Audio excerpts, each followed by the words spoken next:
Street wants to start a new war against the Democratic People's Republic of Korea. They are lying. They are trying to tell us that the DPRK is a threat to us in this country. That is a lie. Our enemies are on Wall Street. They're in Washington, D.C. They are not in the Democratic People's Republic of Korea. We are here to say we don't want a new war against the DPRK. We need jobs. We need education. We need money for schools and health care. Not a new war against the Democratic People's Republic of Korea. That's why we're here today, and we're going to hear, we got all kinds of speakers here from different organizations, the International Action Center, the Students for a Democratic Society, Red Youth, a new revolutionary group that I'm part of, and we're going to speak out against the threats of war. We want peace on the Korean Peninsula. We want money for jobs and housing and schools, not a new war against the Democratic People's Republic of Korea. U.S. out! Peace in Korea! U.S. out! Peace in Korea! U.S. out! Peace in Korea! U.S. out! Peace in Korea! Tell me, what country have North Korea invaded? They haven't invaded any. They're in solidarity with those in socialist countries around us. They ask for our help to defend them. People keep going around saying, who cares about communism? Communism is bad. Communism killed all these people. Well, obviously, they don't know history because they don't know how many people the U.S. has killed. You might wonder, what does this flag have to do with that? We got the DPRK flag over here, but what does this flag have to do with it? One of the big reasons the U.S. imperialists hate the Democratic People's Republic of Korea is because there are no billionaires in the Democratic People's Republic of Korea.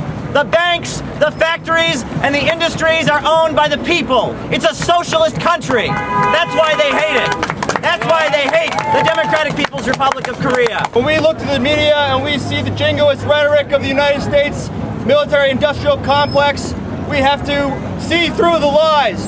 We have to understand the history of the United States' relation with the Korean people and the history of its attempt to subjugate them, to imperialize them, to colonize them, and to make them a puppet as the South Korean government is the United States currently. Sisters and brothers, the reason we are out here today speaking to you truth to power about what's going on in the Korean Peninsula is because we are denied the right to speak on NBC, ABC, CNN. We don't have the same access that the Pentagon generals and the U.S. government have to speak to the people about what's really going on and the truth behind all the war threats and the aggression against the Korean people, both in the north and in the south. All they want is the same things that we want here. Look around you. You see that building? Imagine that building was in rubble, destroyed. Then look behind you and imagine that building was destroyed, and that building, and that building. Well, that's what happened to the North Koreans from 1950 to 1953. Every building in the country that was bigger, higher than 1 story was destroyed by an armada of airstrikes led by the United States government and the Pentagon. They don't want that to happen again. And that's why they built a nuclear weapon. Not to attack anybody, but to keep their country from being destroyed again. 60 years, no peace treaty. Thousands upon thousands of U.S. military troops at the demilitarized zone splitting the north and south of Korea. That's a horrendously long time having to live with the crisis of imminent war on your country.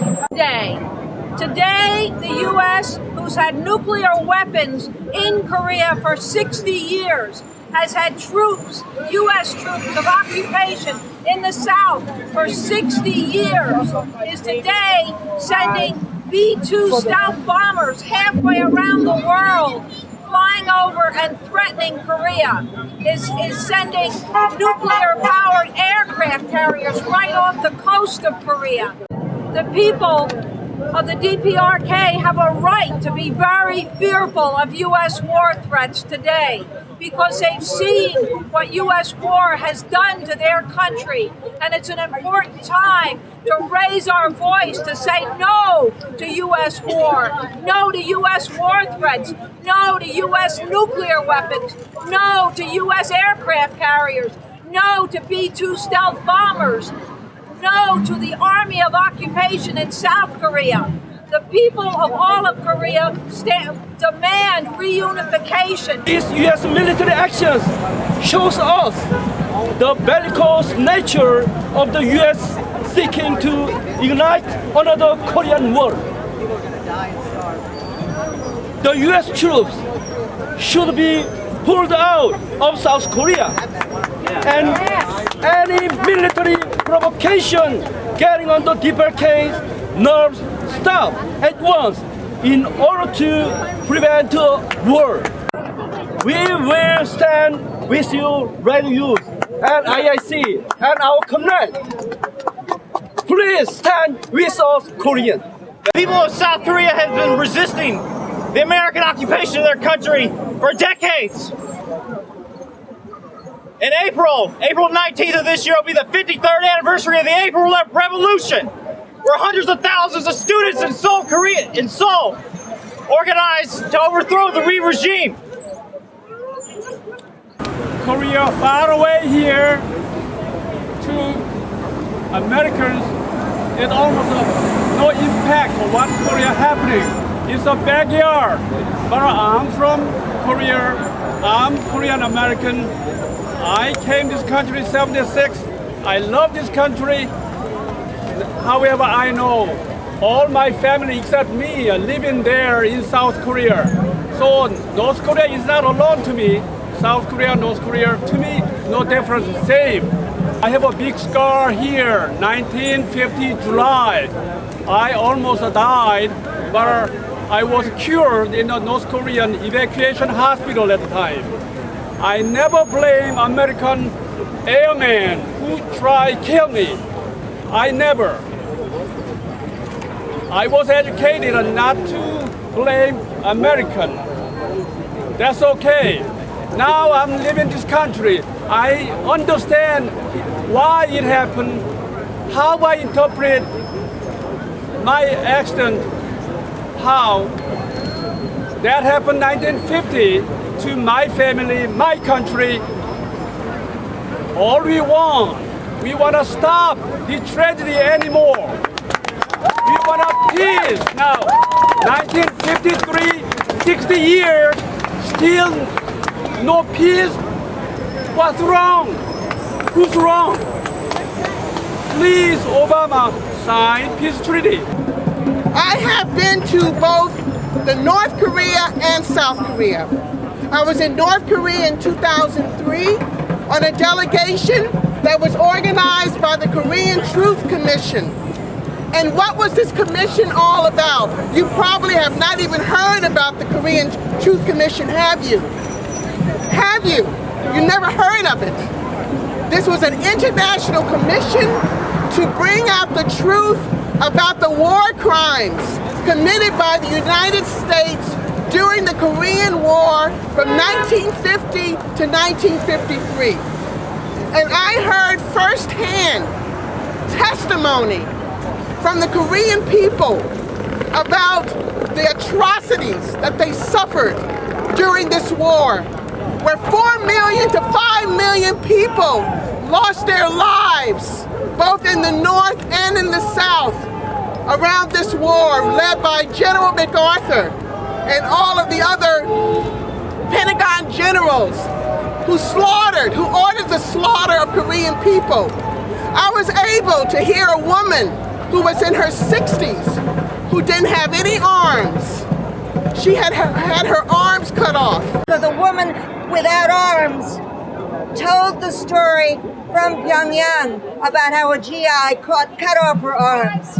She is now a general in the North Korean army.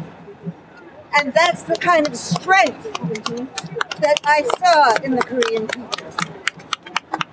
The Korean Truth Commission unearthed bones and skulls and bodies all up and down the peninsula, everywhere. It wasn't different in the south and the north.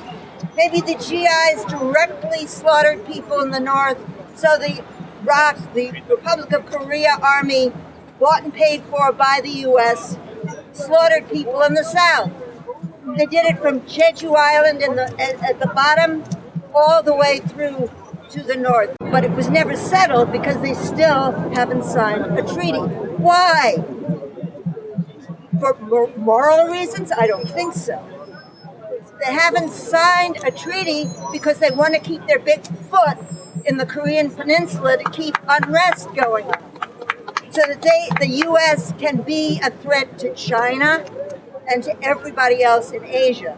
That's their interest. I'm asking you to do one thing, very important. Don't have amnesia. Don't have amnesia. We know that when the Pentagon and Wall Street and the 1% want to go to war against some country, against some people, as they're plotting to do against the Democratic People's Republic of Korea, with 30,000 troops there for 60 years, and more bombs and more missiles going there.